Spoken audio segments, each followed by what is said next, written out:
fairly as possible, Lord. Watch over and guide us. Let the city of St. Mary's prosper.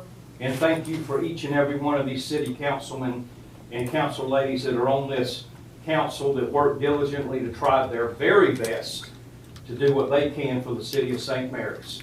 Amen. Amen. Join me in the pledge.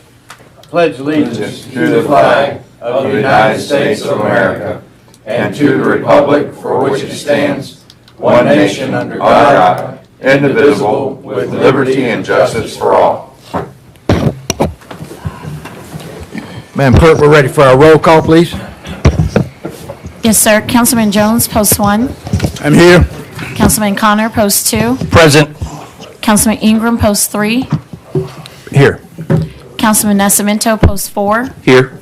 Councilman Rassi, post 5. Present. Councilman King, post 6. Here. Mayor Lockhart. I'm here, madam. Sir, we have a quorum. Yes, ma'am. And for the record, a unanimous vote is 6. Yes, sir.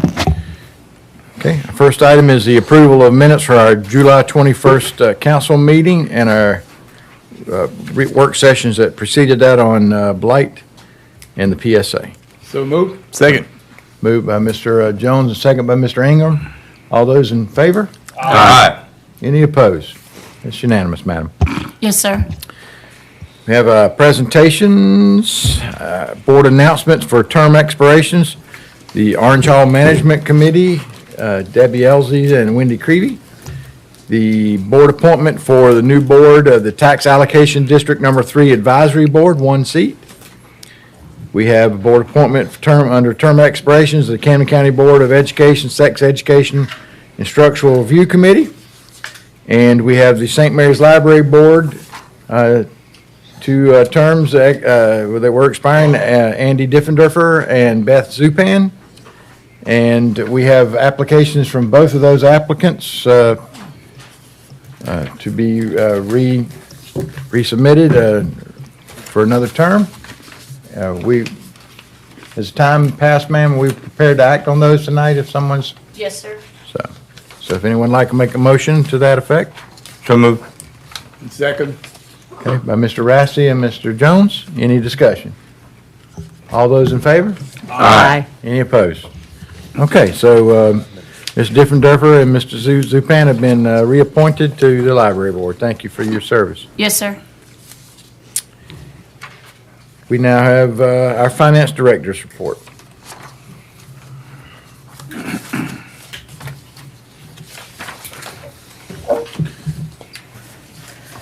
Good evening, Mr. Mayor and Council. You have in your council packets the finance review for the city through June the 30th, 2025, which is the 12th month of our fiscal year FY25.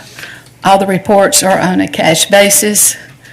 I do want to point out to you that these numbers are not our final numbers for the end of the fiscal year FY25. We are in the middle of preparing for our audit right now, so those numbers will change. So, are there any questions? No, thank you. Ma'am. Okay. Thank you, Ms. Cleveland. Thank you. Thank you. Thank you, Mark. And now we'll have our city manager's report. Good evening, Mayor and Council, citizens. I realized at our last meeting, we talked about the placement and the moving of the flags and that sort of stuff. And we had done some preliminary investigation to determine that the flags were supposed to be set up similar to what you're seeing. And I'll give credit where credit is due. Mr. Marino, Jay Marino, did do necessary investigative work and spent countless time in reviewing, and we are still set up wrong. So that correction will be made. Thank you, Mr. Marino, for that insight. I just want to go ahead and throw myself on the sword, so to speak, right out of the gate. So anyway, moving ahead. We're excited to welcome the new Honey Badgers for this month's Music in the Park concert on Saturday, August the 9th from 6 to 8 at the St. Mary's Waterfront Park. Blankets, lawn chairs, and bug spray are recommended. Bring a picnic, order food from your favorite restaurant, or enjoy treats from the Lobster Dogs or All Foods Matters and Doc and Nini's Shaved Ice food trucks. So put that on your calendar. That is a free event. Despite the heat, Friday's Alive After 5 was another fantastic night in downtown St. Mary's. We're looking forward to the next Alive After 5 event, which is set for September the 12th. And the following after that will be October the 17th. And for our Wildcat fans, that is away games. Just thought I'd throw that little tidbit of information out there.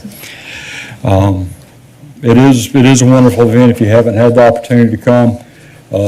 Food trucks all up and down Osborne Street, and it's a fantastic time. Had an update with our developer of the Gateway project. It seems that there's been some confusion from my last report. I was corrected by the one that actually knew this time. I'm gigging on CB here. This is Sugar straightened me out this afternoon when I called her to get an update. All the paperwork has been submitted to DNR for the phase 2 of the project. Now it's on to them to set the timeline and everything, and as soon as we get that timeline, we'll bring that back to council. That's when the digging will proceed. They'll get everything done, and they'll be able to move from there. The JDA continues to work through the bankruptcy with the courts on the Jacoby project. We're unsure of the exact status, but we're hearing positive comments. So that's what I know about that at this time. In relations to our conversations earlier this evening, and he wasn't here, and he's probably going to smack me when I walk back by him, but Mr. Blackerby and I have been working through discussions on the ordinance for the maintenance of privately owned culverts through the city. We were hoping to have something for you here in the very near future. However, with tonight's conversation of the possibility of the revolving thing and all that, we'll go ahead and try and work that in and incorporate that as well, which that's news to him, so that's why he's going to smack me. Public Works has been having several demos of equipment, the street sweeper being one of the main ones. They've been looking at models that do not require a CDL, which would allow for normal driver's license holder to operate the piece of equipment. We are hoping in the next week or so to begin the purchasing process. They've also been looking at small milling units that can fit into small right-of-way areas, like between houses, where crews of 4 or more people have had to handwork the area, spending a whole day. These devices are able to clean them up in 30 minutes or less, which makes it be more effective and more efficient in the long run when you think about it. We'll have more on that as details come out. Mr. Williams has been working on the RFP for the reconstruction of the tennis courts at the Aquatic Park. We're hoping to get this done this week and being able to send it out bid soon thereafter. This is not only for council, but for our listening public and for citizens in the room. Please be aware of the tropic right now and the weather. We're rapidly approaching the peak of the season, which normally the peak is around September 10th each and every year, due to historical data and that sort of stuff. But we are seeing some increased activity in the tropics, to include a low pressure spinning off just off the coast from us, with the possibility of a westerly or a northwesterly track, meaning that we're going to have wind and rain. So everybody please make the appropriate plans and pay attention to trusted weather sources, i.e. the guys on the TV and that sort of stuff. Also, I've attached an update on the LMIG projects that is currently, I got it today at noon. Please remember that weather can impact the completion of these projects. In our 22 LMIG, the St. Mary's Road, which is pavement markings, that has not started. The Bowen Court rehab, depending on what happened with the weather and where they got on the project, it could have possibly been completed today. The Mission Trace to Peak Circle area, the pavement overlay is complete. Mariana, St. Mary's Road, pavement overlay, and it's complete as well. 23, the Haddock Place, which is Shadowlawn to end of pavement, rehab overlay has not been started as of yet. The Dove Hollow Court, Haddock Place to end of pavement, rehab and overlay has not started. Nature's Valley Trail, Schoolhouse Creek Drive to the end of the pavement, the rehab overlay has been complete. Nature's Bonnie, which goes from Nature's Bonnie Trail to the end of the pavement, the rehab and the overlay are complete at this time. LeMig 24, Hallows Drive to the end of the pavement, overlay is complete. Osborne Street to Reddy Street, which is an overlay, is also complete. Reddy Street, North Street, the overlay is complete. Sloan Street to the end of the pavement, which is an overlay, has not started. Crichton Way, which is McIntosh Drive to end of pavement, the overlay is complete. I'm gonna mess this up. Bayward Court, Old Mill Drive to the end of the pavement, the overlay, it is complete. St. Helena Court, and if I messed that up, I apologize for those that is affected. Old Mill Drive to the end of the pavement, the overlay is complete also. Pinedale Court, which goes from Pinedale Drive to the end of the pavement, the overlay has not started.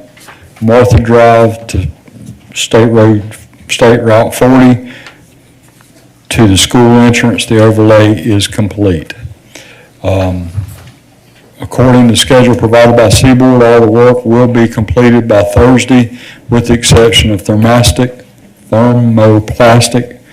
stripping on the new asphalt.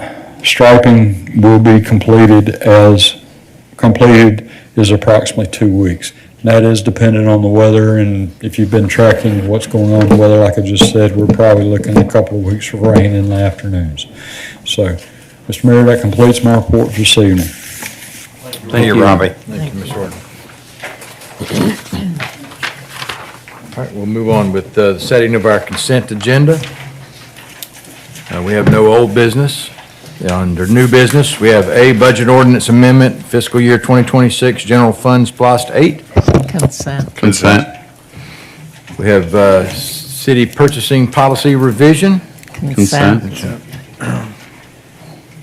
Item C, Ticket Avengers, DBA-driven data, privacy use and security agreement, St. Mary's Municipal Court. Consent. Item D, St. Mary's Gateway Intercoastal Marina price adjustment. Consent. Item E, St. Mary's Road intersection improvements, wetlands mitigation, Coastal Savannah Properties LLC. Consent. And item F, resolution agreement, Winding Road multi-use trail right-of-way acquisition, Georgia Department of Transportation. Consent. Okay, so we have all items on the consent agreement.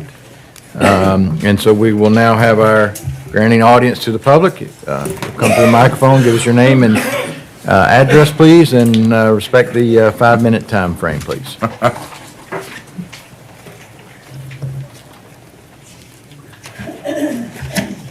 Larry White, 102 Sylvia's Court, St. Mary's.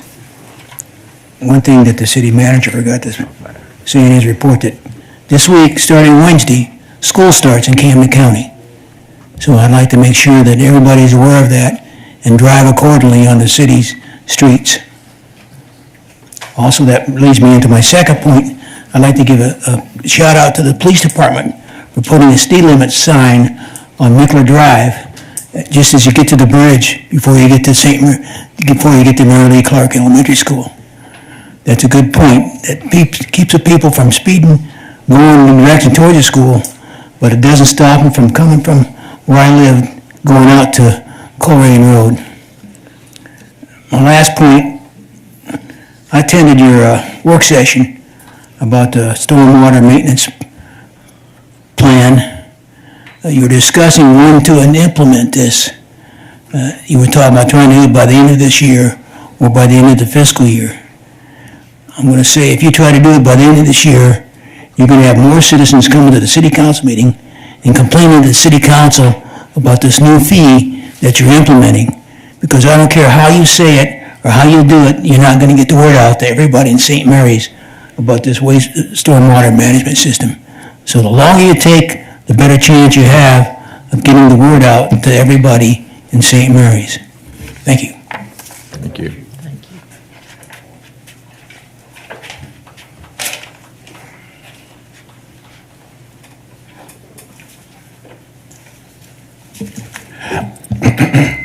Birdseeds, 816 Riverview Drive. I just want to get a clarification on the breakout for three things in terms of the funding, for the overview of the city revenues and expenditure for June. I see the St. Mary's Marina. That is good from, see where it, you look at it in the negative, for it was 31,575.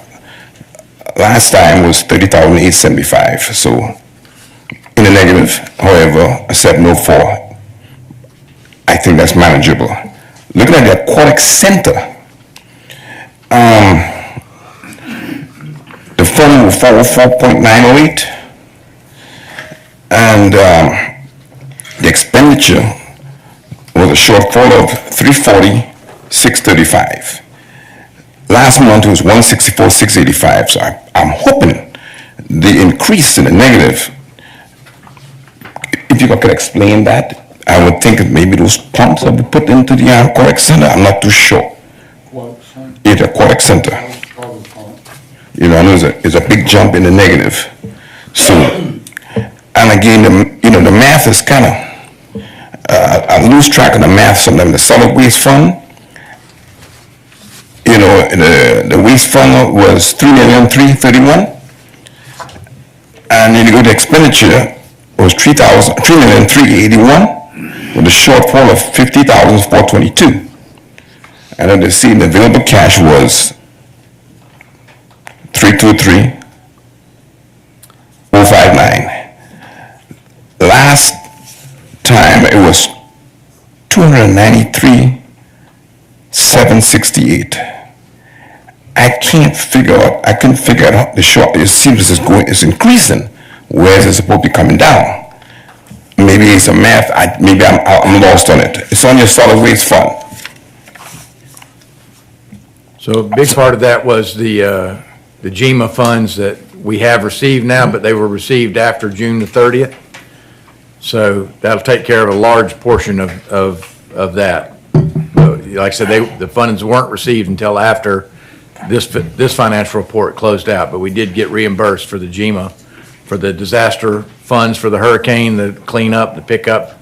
That was an unexpected expense. You know, those funds did come in, but they came in after, Okay. you know, after June 30th, so they're not reflected here. All right. And that's all I got. Thank you, sir. And with the aquatic center, you know, we did have the pumps, but also, you know, we ended up losing, you know, 8 or 10 days of revenue as well while the park was closed while that was happening. So kind of a double whammy there. That it's a one-time thing, hopefully. Understandable. Mr. Mayor? Yes, sir. Real quick, if I may, and I'm sorry, please come on up. I missed something in my manager's report. I want to make sure everybody's aware that we have our property tax sale tomorrow, starting at 10 o'clock in this room. Okay, That's for delinquent taxes and all, so. Shirley Sessoms, 114 Boston Court. I wanted to ask, what is the reason that Waste Management doesn't pick up tires? I see a lot of tires be out for pickup, but they don't pick them up. And then they just sit there and sit there and sit there, or they either on the side of the apartment complex. And I want to know, what was the reason that you don't pick up tires? You're really good about picking up bulk, you know, the refrigerators and the stoves and all of that. But what is it about the tires that you will not pick up and dispose of? And if you don't do that, what are we supposed to do with them? Mr. Williams, can you address that possibly? Well, real quick answer is, I don't know. So what we can pick up and what we can't is based on the Camden County dump site. But I will find out where you can dispose of the tires. I know there are tire places that'll pick them up and collect them. There are folks that recycle that. And he probably knows because it's probably a fire hazard, to be honest. Oh, okay. They are a fire hazard, but that's neither here nor there. The reason is because of their makeup of the tire is a petroleum-based product, it's considered a hazmat project. Kind of like the paints, you can't put paint out there, you've got to put the kitty litter in the paint, make sure it's all dry, bust it up, then you throw the can away. It's the same kind of thing. And another thing, I think it'd be a good thing if the city sends everybody who get a water bill, letters telling what you dispose of and what you can't dispose of. Because I think a lot of people just don't know. I have to call the city all the time and say, there's a bulk pickup that need to be on so-and-so and so street. People, they don't know, so I think, my personal opinion, I think, especially if you're in an apartment, they should be able to let the renters know of what is allowed and what is not allowed, and especially about bulk pickup, because I've seen bulk pickup sit out for like 2 weeks at a time and longer. But every time I call and give one, city is really quick about coming and picking them up for me. So that's it. Thank you.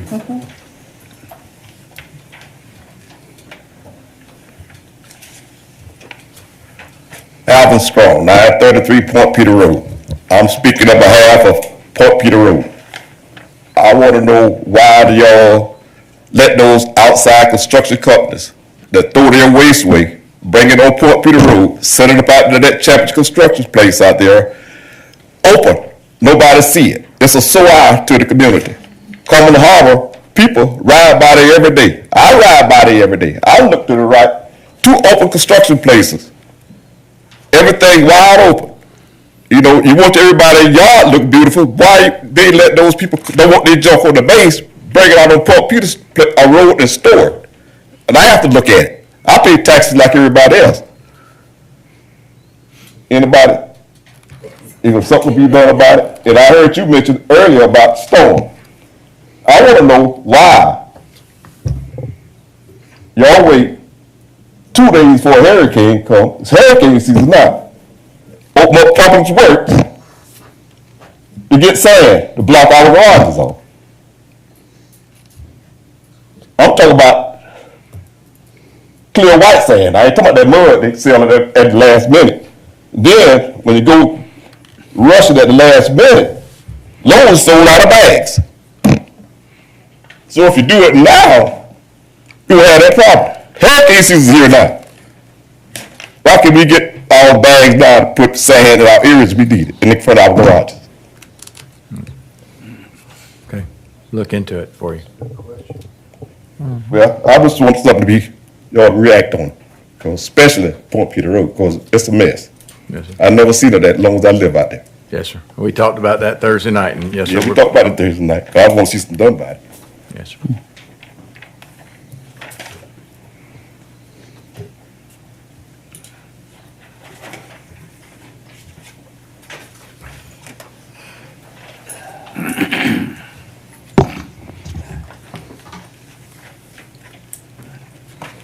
Jerry Brumbelow, 805 Riverview Drive West. I want to thank you guys for starting the process of taking over our rec stuff from PSA.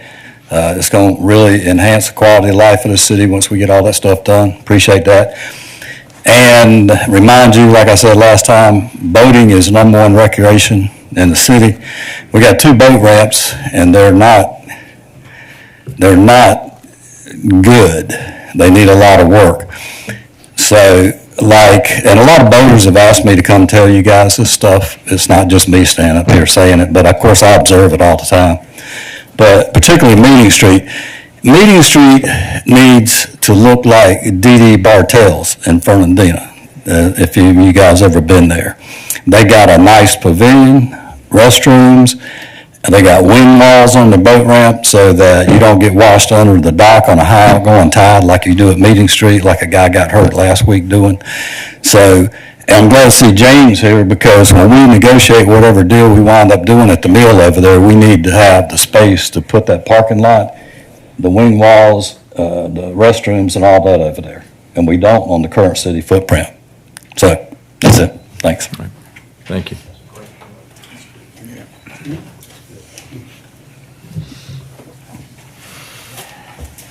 Michael Wilson, 203 East Hall Street, St. Mary's. And I just want to join in on what he said. I live with my mom at 1000 Norris, and I get to see things that happen down at that boat ramp every day. I addressed you with it Thursday. That was my baby. I was on the PSA board that developed that boat ramp. And we going away from what it's supposed to be used for.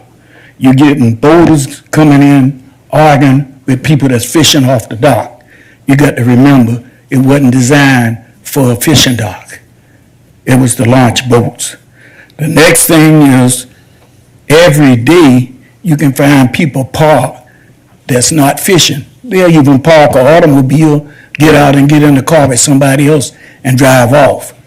And you don't have a boat trailer behind a truck or SUV, and they can't find parking, and that's 90% of the problem. Okay, the third problem that I seen, and we can get in some serious trouble about it. We, as a city, went all down the road and limbed up the trees. But you got trees, oak trees, that hang over the turnaround exit down there. I witnessed a guy from Eastman, Georgia, come along about a month ago and tore the top of his boat off. And it's going to cause a serious problem. Thank you for listening. Thank you, sir. Thank you. Thank you.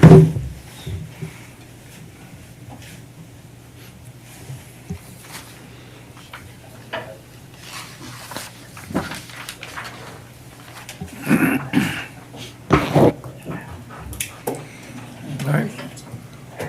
All right, we'll close the public comment session and move to the approval of the consent agenda. Is there a motion by Mr. Jones? Second. Second by Mr. Ingram. Any discussion? All those in favor? Aye. Any opposed? That's unanimous, madam. Yes, sir. And now the approval of the agenda. So moved. Motion by Mr. Second. Ingram, second by Mr. Nascimento. Any discussion? All those in favor? Aye. Any opposed? That's unanimous, madam. Yes, sir. Okay, we move now to announcement of our calendar. Tomorrow in council chambers from 8 o'clock a.m. to 6 p.m. or 5 p.m., we'll have the city tax sale. On Wednesday, August the 6th, at 5 o'clock p.m., we have the Development Authority of St. Mary's meeting in Main Street. On Thursday, August the 7th, at 2 o'clock p.m., we have the tree board meeting in the Planning and Building Conference Room. On Monday, August the 11th, 8:30 a.m. in the Main Street office will be the Downtown Development Authority meeting. On Tuesday, August the 12th, at 5:30 p.m. here in council chambers, Planning Commission meeting. On Thursday, March the 14th, in the Main Street office at 9:30 a.m., we have the Orange Hall Management Committee meeting. Followed also on Thursday, August the 14th, at 5 o'clock, St. Mary's Intracoastal Gateway meeting. On Friday, August the 15th, at 9 o'clock a.m. here in council chambers, we have St. Mary's Municipal Trials, followed by the 11 o'clock Municipal Court Plea and Arraignments. And on Monday, August the 18th, at 6 o'clock, City Council meeting, sir. All right, thank you, madam. And with that, we're at council member comments. Anybody have any comments? All right. I just like to thank everybody out there for showing up. Yeah. Okay, and go ahead, Ms. Conn. And I said it in the prayer, tonight as well, but I just want to reiterate on this. The people that work for City of St. Mary's, y'all do a great job. regardless if it's the police department or public works or whatever. I just want to say thank you for what you do. Yes, we can always do better.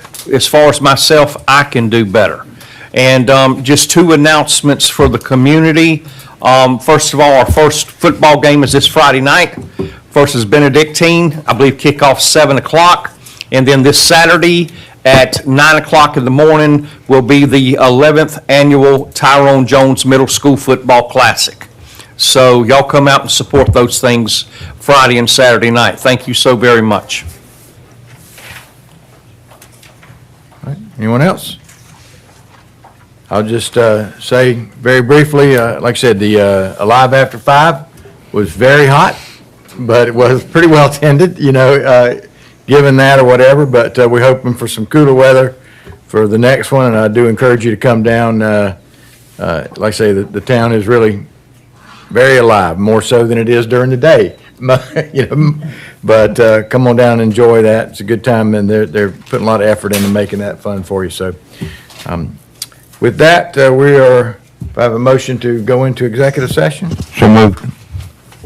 Motion by Mr. Rassi, second by Mr. Jones. And all those in favor? Aye.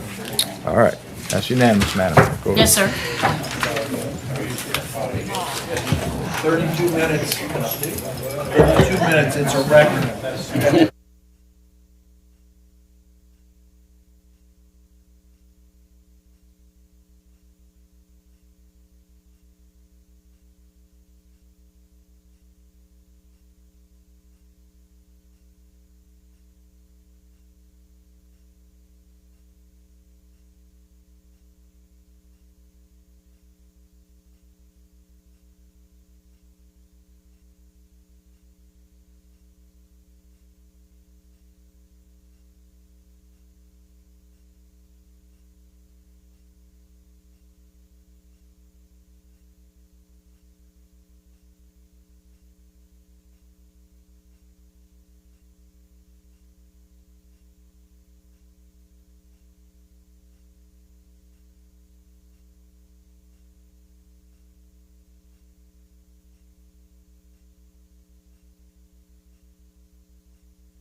Sorry, got up first.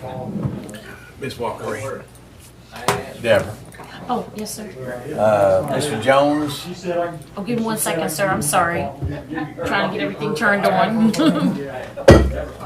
Yes, sir. Mr. Jones and Mr. Nascimento, first and second at 7:10.